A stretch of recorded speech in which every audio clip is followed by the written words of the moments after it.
To start with, I wanted to talk about perhaps self-commissioned research. Why do we need to kind of value self-commissioned research as we value funded research?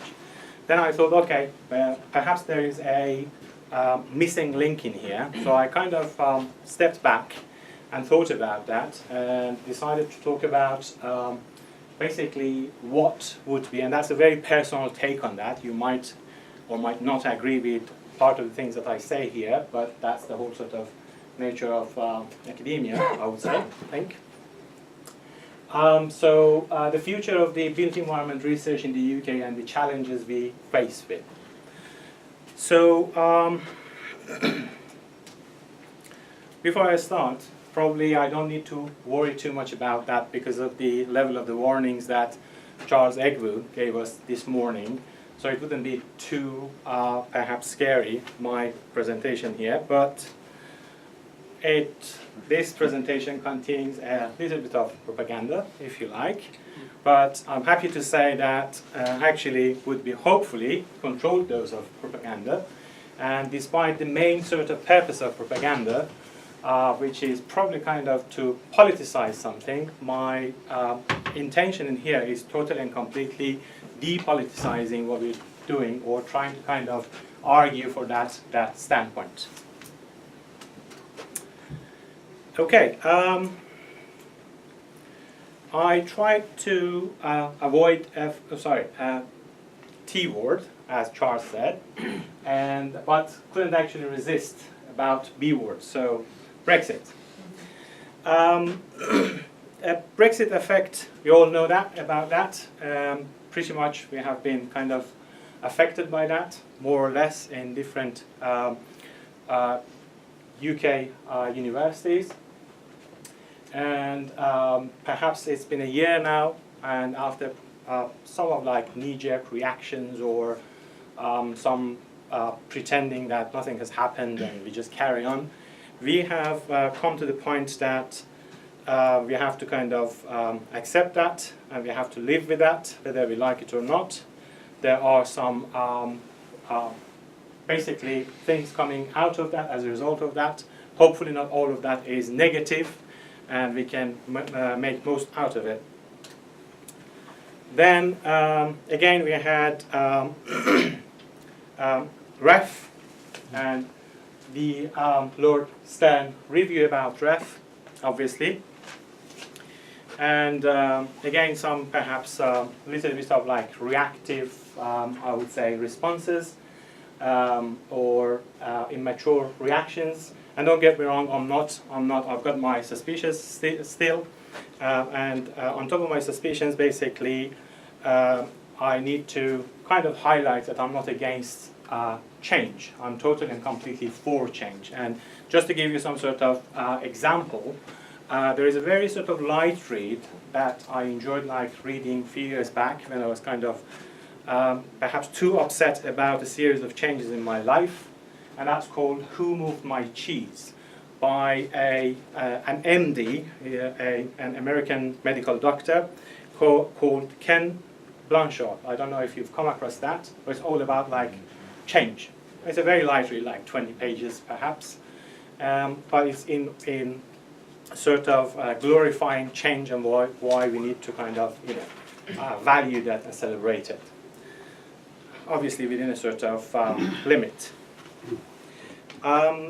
So we kind of started warming up to both Brexit and REF and different universities, and by no means actually this is intentional. I just picked up my former university where I did my PhD to see how they reacted about REF. So they kind of tried to summarize what the outcome of the STEM reviews of REF is. And there are different sort of areas, different categories, as you all know, and we all know. And dare I say, some universities became a little bit perhaps radically sarcastic about the outcome of this review, but we are starting to get more and more realistic and then warming up to the fact that this has happened and probably there would be a change in the way our research output is going to be reviewed and assessed.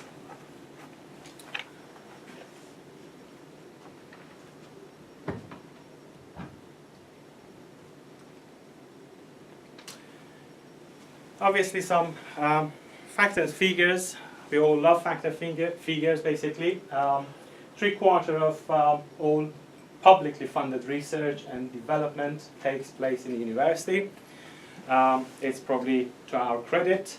76% of the submitted work during the past REF was internationally excellent and world leading, and just 1% of the world's population in the UK with this sort of level. We've got 16% of the most highly cited research articles in the world.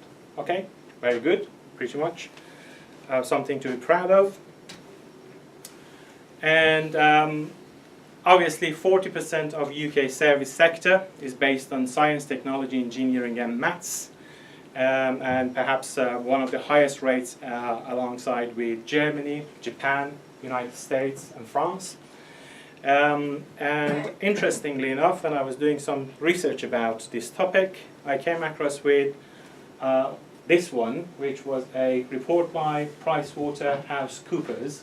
And obviously you can see that the justification goes to arts and humanities, because we are so afraid of how they can impact or how they can kind of put impact case studies together. So they suggested that every £1 invested in these areas could actually end up with immediate return of £10 roughly. So we are not that bad actually in built environment, I thought, because I was too worried about that. Then some other factors, fact and figures. We all know probably about that. But some reflection. I don't know how many of you are familiar with the Council for Science and Technology, but that's probably one, if not the highest sort of authority reporting back to the Prime Minister and to the UK government on the impact and implications of science, research, engineering and technology. And recently 5 new appointees, altogether 21 members, and only 1 from construction industry. And if we are kind of blunt enough to just take GDP as our contribution to the economy, we should have at least 2. Obviously that 1 representative from construction comes from industry, not from academia. But to no surprise, probably people affiliated directly with the term capital had 3 seats representation on this panel. So you can see that why research is probably more driven towards the financial output and outcomes. Come back to that later. More specifically about the construction industry in the UK, some facts and figures. We've got 7% share of the GDP in this country, 3 million jobs, 10% of total UK employment, and obviously 60% of the projects are new build and 40% refurbishment and maintenance. The challenges, criticism and problems that UK construction industry is faced with, we all know that probably. There's nothing unknown to any of us probably. Our industry is criticized because it's wasteful, adversarial, fragmented, dominated by single disciplines, and so on and so forth. Then challenges are urbanization, massive urbanization of rural areas, climate change, obviously national and international problems, government construction strategy, mandates and requirements. Obviously, nobody knows better than you that performance gap is still outstanding sort of problem. And if for one thing, this conference is one of the perhaps best evidences to confirm that idea. And obviously procurement and sourcing. To sum up, the UK higher education contextual condition, obviously HEFCE and the UK England higher education funding mechanism, and the cap system and what was actually left out. So we can see perhaps some more established universities nicking students from more modern universities, if you like, and it has been a perhaps massive problem for senior management team in some universities more than the others, to say the least. Then the cost of the university degree and its worth, and I see in our open days people actually talking about these sort of things. Is it really worth it? Although they are not directly paying for that, but that's a massive sort of burden, and it has knock-on effect on research and how we can carry on research. Brexit this time, on the impact it has had on our European recruitment, not just research, as a source of income for our universities. And most recently, TEF, which is supposed to be another sort of measurement of the university performance versus REF. And I don't know if any of you have been following massive rows, probably recently, beginning of this year, around that time, on UCU about like S&P salaries and bonuses and laying off people and severance, sort of voluntary severance programs in universities. And obviously the long-lasting problem of productivity in the higher education sector.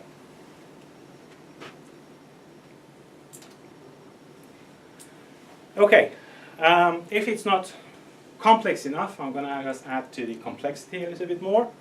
We're faced with fallacies, and I kind of like have got some sort of perhaps, I'm fascinated by the idea of fallacies, because sometimes I'm sitting in a meeting and specifically like one of those policy or decision-making meetings, and people are kind of throwing facts and figures and numbers and statistics, and then coming up to conclusions which I can hardly link to the facts and figures provided. And obviously fallacies are a specific type of non-sequiturs which don't actually follow logically from the previous statement. But we are used to it probably in academia, and it's getting more and more of a problem. And then obviously we've got cognitive biases, of which probably one of the most important one is the Dunning-Kruger effect. So people not knowing things, but just having heard of that, they think that they know all about it. And obviously I'm not talking about ourselves, I'm talking about those who set policies about how we should carry on with our sort of research activities more and more.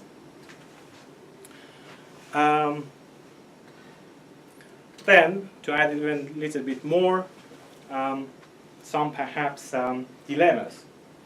So the overcrowded lifeboat, or what is actually known as Robert Heinlein, libertarian in the lifeboat. Let's say, for example, some of the universities are using this as an issue, and like I said, voluntary severance is one of the latest ones, and probably the justification behind that is that, okay, we have to lay off some of our members of staff, or we're thinking of shutting down a department or a group or subject area or a course in a matter of years. Fortunately, we are not facing with this problem in my institution, but we have come close, and come close enough during the past few years to that situation. So what would be our take on that? Would we stick together? Let's say there's a lifeboat and there's just, limited space for 7 people, and we've got like 30. So what shall we do? Shall we just lay off the rest, or shall we stick together till we kind of sink? So these sort of perhaps dilemmas we're facing with. And to even add a little bit more to that, I'm not quite sure if you are familiar with Sophie's Choice, but I remember from the age of like 14 when I came across that, and I got hold of a Persian translation of this copy, which was censored obviously, and I read it, and I kind of was fascinated by how mind-boggling this sort of dilemma is there.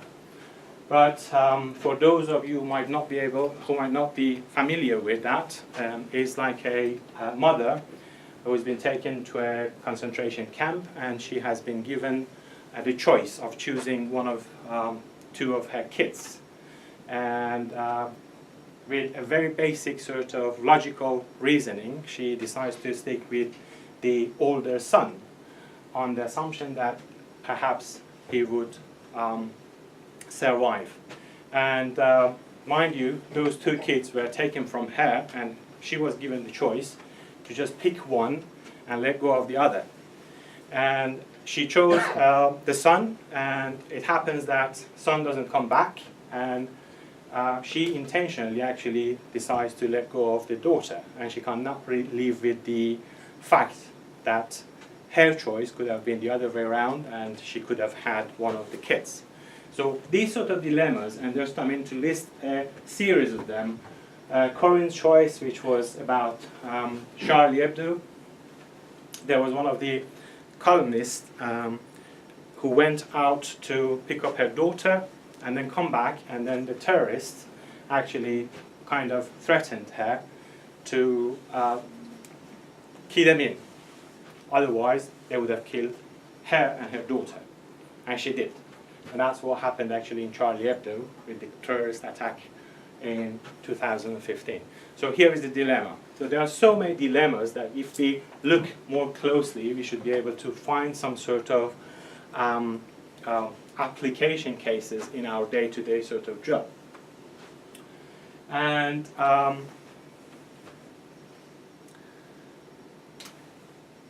but what's the problem? What's this all about?